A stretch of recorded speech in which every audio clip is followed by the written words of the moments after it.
అధ్యక్ష చైర్ వినట్లేదు అధ్యక్ష. ఇప్పుడు సిపిఎస్ కేసెస్ సంబంధించి మా దగ్గరకు వచ్చినవి 149 కేసులు మా పరిధిలో వచ్చినాయి అధ్యక్ష. దానికి సంబంధించి డిస్పోజ్ అయిపోయినవి 119 కేసులు డిస్పోజ్ అయిపోయినాయి అధ్యక్ష. పెండింగ్ ట్రయల్ 20 ఉన్నాయి, అండర్ ఇన్వెస్టిగేషన్ 7 ఉన్నాయి. అంటే 80% సిపిఎస్ గురించి టీచర్స్ చేసిన పోరాటంలో 80% కేసులు ఎత్తివేయబడినవి. మిగతా కేసులు కూడా యాజ్ ఎర్లీ యాజ్ పాసిబుల్ తీసుకుంటాం అధ్యక్ష.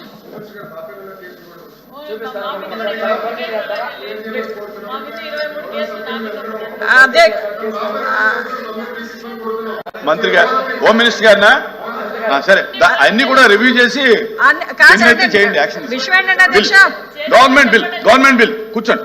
Government bill. I request the Minister of Excise to move the motion for taking into consideration of the Andhra Pradesh Excise Amendment Bill 2025. Honorable Chairman sir, I request to move that the Andhra Pradesh Excise Amendment Bill 2025 be taken into consideration. Motion moved. దాని స్వభావం ఏమిటో చెప్పండి. అధ్యక్ష, ఏం లేదు అధ్యక్ష, supreme court ఇచ్చినటువంటి order ప్రకారం ఏదైతే ఆంధ్రప్రదేశ్ అబ్కారీ చట్టం 168లో ఇందులో ఇక్కడ మీదట ప్రధాన చట్టం అని పేర్కొనబడింది అధ్యక్ష. 19వ పుదుచ్చేరపు ఉప పరిచ్ఛేదము 2లో వలన బాధపడుతున్న అను పదములను అంటే కుష్ఠవ్యాధి లేదా ఏదైనా ఇతర అనే పదములతో వదిలేయాలని ప్రధాన చట్టంలోని 36వ పరిచ్ఛేద ఉప పరిచ్ఛేదమున వలన బాధపడుతున్న అనే పదములు తర్వాత కుష్ఠవ్యాధి ఇతరములు అనేది పదాలు తల్లి ఇది బాగాలేదమ్మా, బాగాలేదు, ఇది బాగాలేదు అధ్యక్ష. కోవిడ్ అప్పుడు 644 కోట్లు ఎగ్గొట్టారు అధ్యక్ష. ఆర్టీఎఫ్ కింద 3000 కోట్లు పెండింగ్, ఎంటీఎఫ్ కింద 8900 కోట్లు పెండింగ్. నాకు చెప్పినండి అధ్యక్ష, చాలా ఇంపార్టెంట్ అధ్యక్ష, నన్ను మాట్లాడినండి, ఇది చాలా ఇంపార్టెంట్ ఇష్యూ.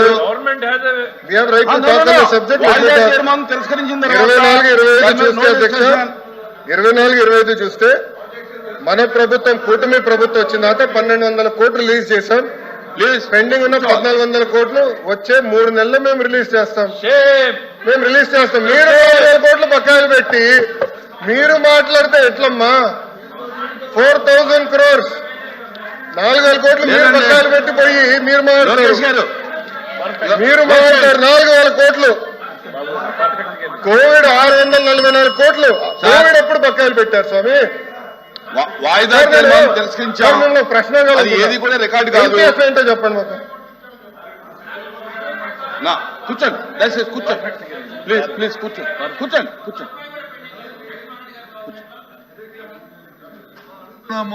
మంత్రి గారు వచ్చి అన్ని లెక్కలు చెప్తారు కదా, చర్చ పెట్టండి. చర్చ చెప్తారు మంత్రి గారు అధ్యక్ష. ప్లీజ్ కూర్చోండి. లోకేష్ గారు కూర్చోండి. మీరు బీఎస్సీకి ఇంపార్టెన్స్ బీఎస్సీలో మీరు రేజ్ చేశారా? నేను బొత్స గారిని సూటిగా ప్రశ్నించాలి. బీఎస్సీలో మీరు రేజ్ చేశారా ఇష్యూ? బీఎస్సీలో మీరు ఇది ఇచ్చారా? మీరు బీఎస్సీలో కనీసం అడిగారా? మీరు అడిగారా సార్? బీఎస్సీ ఎజెండా మీరు పెద్దలు, మీరు సీనియర్ మోస్ట్ హౌస్ లో, ఫరూక్ గారి తర్వాత మీరే సీనియర్ మోస్ట్ హౌస్ లో.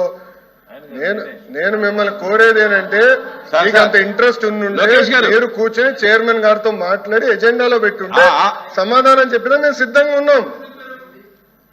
I have right sir. Sir LOP garu I have right to answer. నాకు హక్కులు లేదా హౌస్ లో? నాకు హక్కులు లేదా హౌస్ లో? మంత్రిగా సమాధానం చెప్పే హక్కు లేదని మీరు నిర్ణయిస్తారా? ఎల్ఓపి గారు మీరు చెప్తారండి, మీరు సమాధానం చెప్పాలా చెప్పకూడదు? హౌస్ మీరు నడిపిస్తారా ఇక్కడ? How are you dictating terms to me boss? Sir ఇది బాగాలేదు, మీరు నాకు టర్మ్స్ డిక్టేట్ చేయకూడదు. మీరు సమాధానం ఎట్లా చెప్పారని మీరు అన్నారు. ఎట్లా సార్? బాగాలేదు సార్. నేను జూనియర్ మంత్రి, నా అండర్స్టాండ్. మీ అంత సీనియారిటీ నాకు లేదు. రూల్స్ నాకు తెలుసు.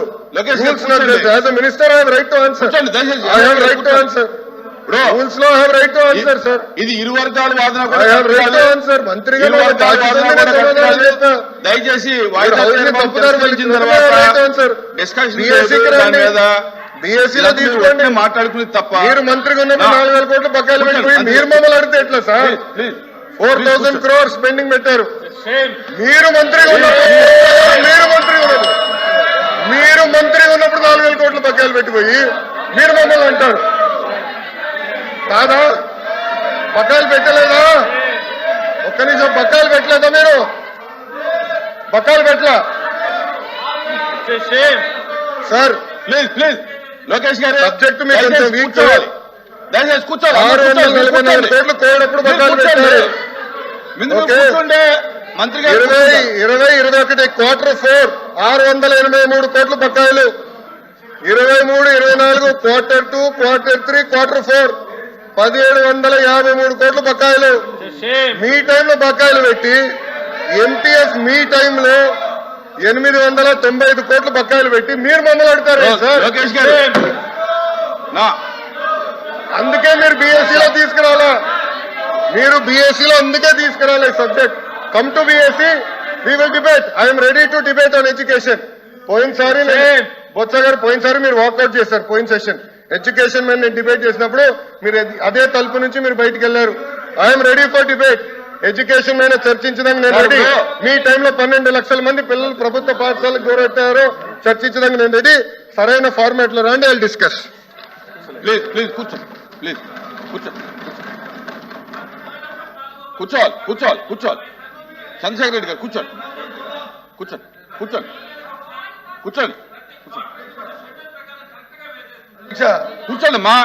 కూర్చోమనండి. మెంబర్స్ని కూర్చోమనండి. మాట్లాడారు మంత్రి గారు. ఇక్కడ హౌస్లోకి వచ్చిన తర్వాత జూనియర్ సీనియర్ అనే పక్కన పెడితే కొన్ని సభా సాంప్రదాయాలు ఉంటాయి.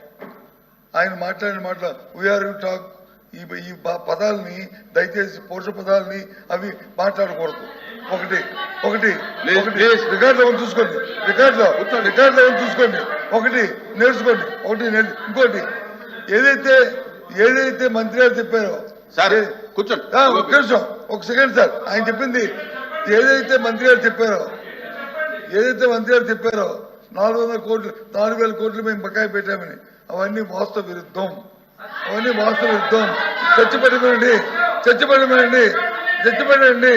చర్చలో మాట్లాడదాం. అందుకే చర్చలో మాట్లాడదాం. వాస్తవ విరుద్ధం మాటలు చెప్పి సభను తప్పుతో పట్టించడానికి పట్టించి ప్రజలు మభ్యపెట్టడానికి దయచేసి మభ్యపెట్టారు చాలు. మభ్యపెట్టి మోసం చేసి చాలు. ఇంకా ఇక్కడ నుంచి అనుకోండి. మంత్రి గారు వాయిదా తీర్మానం తిరస్కరించిన తర్వాత దాని మీద ప్రభుత్వం తరఫున మీరు వాదనగా దిగటం, మీరు క్లారిఫికేషన్ ఇవ్వడం అనేది అది కాదు. దయచేసి ఒకవేళ మీరు అలౌ చేయమంటే కనుక రేపు వాయిదా తీర్మానం ఇస్తే నేను అలౌ చేస్తాను. ఈవేళ ఈ సబ్జెక్ట్ తిరస్కరించాను, ఇది అయిపోయింది, క్లోజ్. రేపు ఒకవేళ మీ ప్రభుత్వం సిద్ధంగా వినండి ప్రభుత్వం సిద్ధంగా ఉంటే కనుక రేపు వాయిదా తీర్మానం ఇస్తే నేను మీరు అలౌ చేయమంటే అలౌ చేస్తాను. అజెండా మొత్తం వద్దా సార్? బిఎస్సీలో డిస్కషన్ వద్దా సార్? ఏదండి బిఎస్సీలో కావాలి. ఎట్లా సార్? మన బిఎస్సీలో ఒకటి మాట్లాడతారు, ఇక్కడికి వచ్చి రోజు సభని డిస్టర్బ్ చేయడమే లక్ష్యంగా పెట్టుకుని రోజు అసలు సంబంధం లేనటువంటి అంశాలు. హెచ్ఆర్ మినిస్టర్ గారు దాని గురించి స్పష్టంగా చెప్పారు సార్. గవర్నమెంట్ తిరస్కరించిన తర్వాత తిరస్కరించింది కాదు సార్, ప్రభుత్వం సమాధానం చెప్పాల్సిన అవసరం లేదు. చైర్మన్ గారు వినండి చెప్పలేదు. వాయిదా తీర్మానం తిరస్కరించిన తర్వాత ప్రభుత్వం దానికి సమాధానం చెప్పాల్సిన అవసరం లేదు. చైర్మన్ గారు సమాధానం చెప్పలేదు సార్, సమాధానం చెప్పలేదు. బట్టగాల్చి ముఖానేసేటువంటి ప్రయత్నం చేస్తుంటే దానికి సంబంధించినటువంటి సంక్షిప్తమైనటువంటి వివరాలు ఇచ్చారు. పూర్తి వింటే గుండెలాగి చేస్తారు సార్ వీళ్ళు. ఓన్లీ హెడ్ లైన్స్ మాత్రం చూపించారు. ఈ రోజు పూర్తి సినిమా చూస్తే గుండెలాగి వీళ్ళకి. Papers including the list of business are deemed to have been laid on the table of the house. Chairman sir ఒక చిన్న రిక్వెస్ట్. గౌరవ ఎల్ఓపి గారు, నేను చైర్మన్ గారు అన్పార్లమెంటరీ లాంగ్వేజ్ వాడానని చెప్పడం జరిగింది. ఆ వివరాలు ఏముందో చెప్పండి సార్.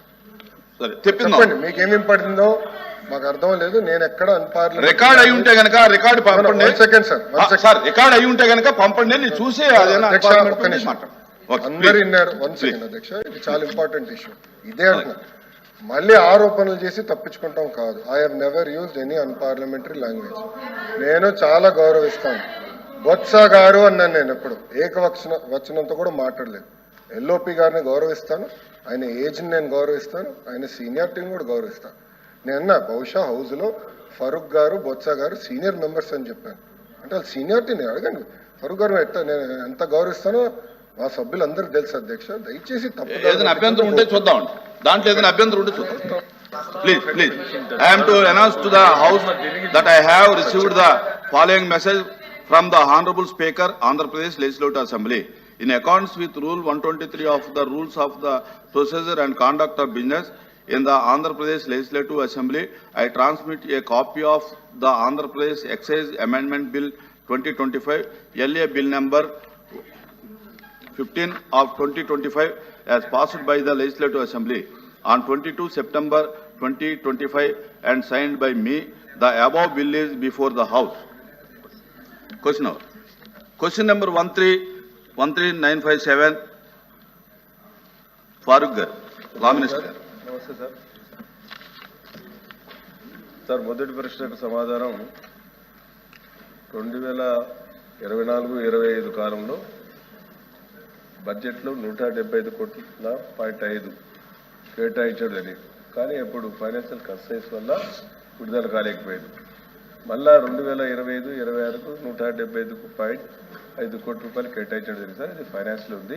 ఫైనాన్స్లో అయిన తర్వాత దాదాపుగా ముస్లింలకు 19,790 మంది యువతకు ప్రయోజనం కలుగుతుందని చెప్పి మీ ద్వారా గౌరవ సభ్యులకు తెలియజేస్తున్నాను సార్. విశాఖ భాష. థ్యాంక్ యూ అధ్యక్ష. తమ ద్వారా గౌరవ